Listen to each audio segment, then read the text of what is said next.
welcome to the Papyrus TV News Update. First, the headlines.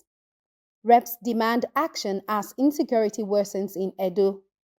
Edo government demolishes kidnappers' hideouts. Police nab 8 over killing of site engineer.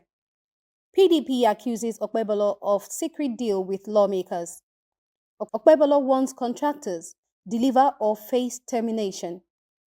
Edo teachers regain authority as Okpebolo reverses Obaseki-era policies.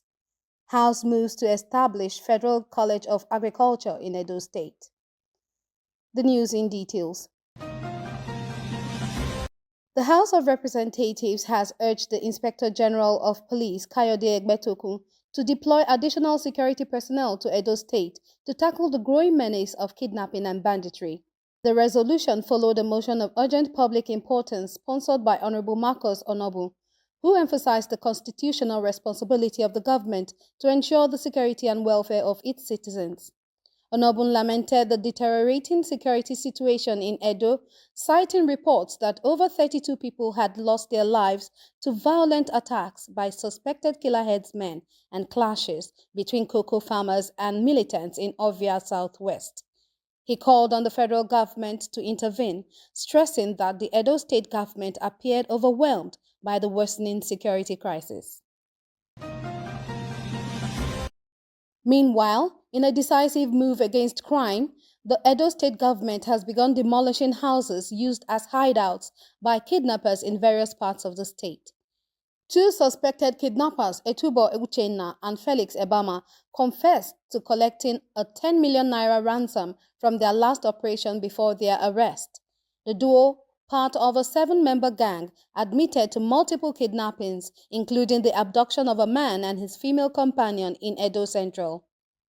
Special Advisor to the Governor on Security, Akere Paul, who led the demolition exercise in Ile Esan West Local Government Area and Uromi Esan Northeast Local Government Area, stated that the action was in line with a new law signed by Governor Monday Okpebolo. According to Akere, any house linked to kidnapping activities will be demolished to serve as a deterrent. He urged landlords to properly profile tenants before renting out properties. The Edo State Police and Special Task Force have also assured residents that the operation will continue to root out criminal elements in the state. Continuing, the Edo State Police Command has arrested 8 suspects linked to the killing of a site engineer, Efe Ogbeide, amid a leadership tussle in Obazagbon community, Benin. Command spokesperson CSP Moses Yamu confirmed the arrests on Thursday, identifying Joshua Edo, the chairman of the community youths, as the prime suspect. Others in custody include Obayuana Happy, Onwagbo Everest, Chidera Ome, Simon Benjamin, Odion Adagboyin, and Osai Adagboyin. Ogbeide, who was deaf, was allegedly caught in the crossfire of a leadership dispute between the community's chairman and its traditional head, Okeagele. His death has sparked protests from civil society groups, including the Network for the Advancement of People with Visible Disabilities, NAPVID, which decried the attack on a person with disabilities. Edo State Commissioner of Police, Betty Isokban, has assured the public that all perpetrators will face justice.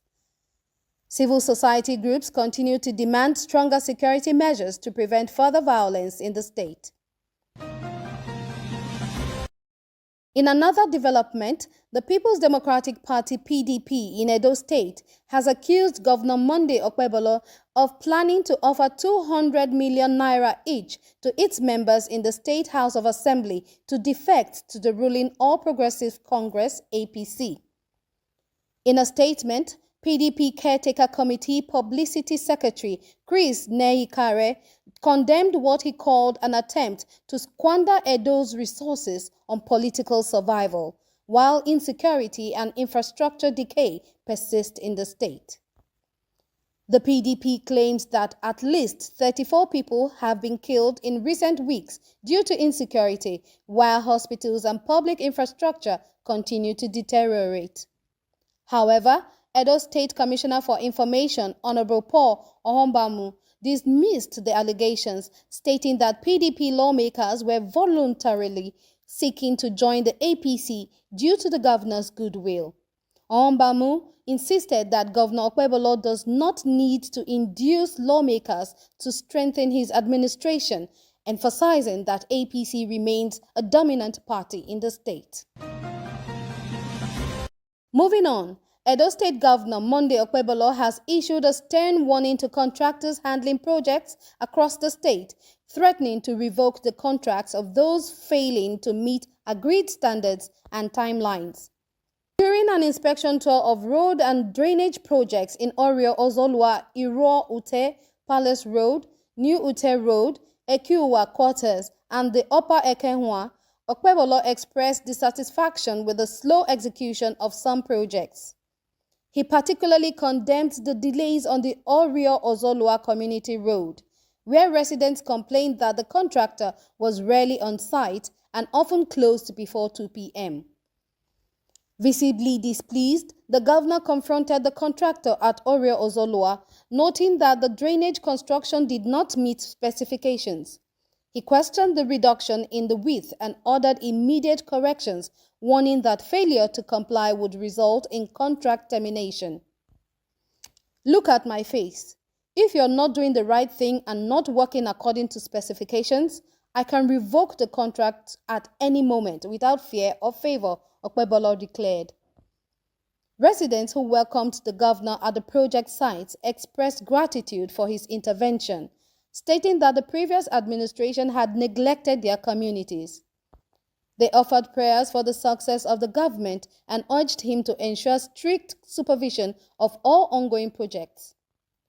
Okpebholo reaffirmed his administration's commitment to high-quality infrastructure projects, stressing that government funds belong to the people of Edo State and must be utilized effectively.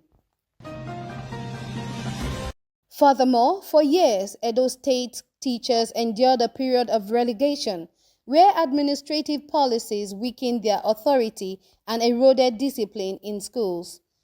Under the previous administration, directives from former Commissioner for Education, Dr. John Oviawe, reportedly stripped teachers of their power to enforce order, with students being encouraged to report disciplinary actions directly to her office. This policy led to widespread truancy and defiance as students took advantage of the weakened system, knowing that teachers had little authority to reprimand them. The problem was further compounded by excessive bureaucratic interference, with school principals placed under the control of external consultants. One such consultant, Ms. Chinelu, wielded enormous influence over secondary school administration, often sidelining seasoned educators and treating them with disdain. The tide, however, is turning under Governor Monday Okpebholo's administration. In a bold move to restore discipline and respect in Edo's education system, the newly appointed chairperson of the Edo State Secondary Education Board, SSEB, Mrs. Sonia Omozane, has issued a directive reinstating principals' authority in maintaining order. Her recent memo instructs school heads to take full responsibility for discipline and enforces stricter measures against truancy and misconduct. This shift empowers teachers to enforce rules without fear of external interference, ensuring that students understand the consequences of discipline.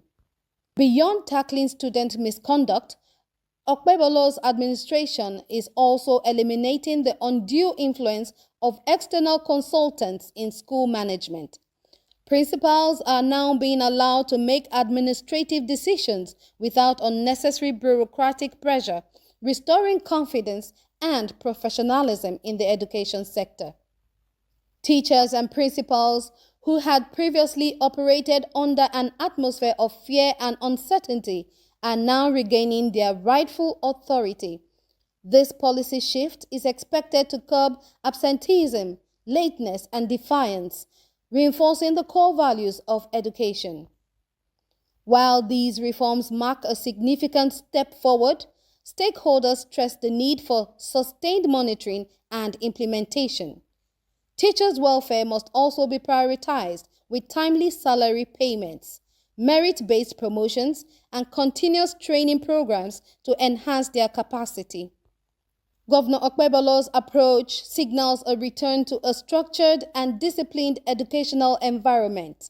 With these decisive policies, Edo teachers are reclaiming their role as custodians of learning, ensuring that schools once again become centers of academic excellence rather than arenas for administrative theatrics.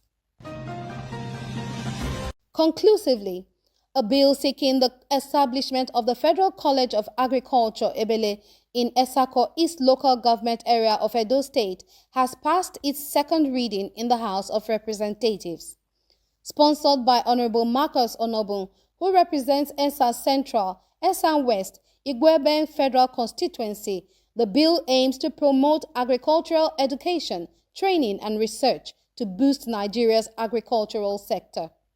Leading the debate, Onobun emphasized the critical role agriculture plays in economic development, highlighting its potential to provide food security, raw materials for industries, and employment for millions of Nigerians. Onobun further argued that the institution would help address pressing national challenges by offering specialized programs that empower youths, reducing restiveness and fostering economic development. He urged his colleagues to support the bill, noting that its passage will create direct and indirect employment opportunities from academic and administrative positions to economic activities benefiting the host community. In anticipation of the project, the people of Ebele have already allocated a vast expanse of land for the construction of a college, demonstrating their enthusiasm for the initiative. The bill, first read on October 18, 2024, is now set for further legislative scrutiny as lawmakers continue deliberations on its implementation.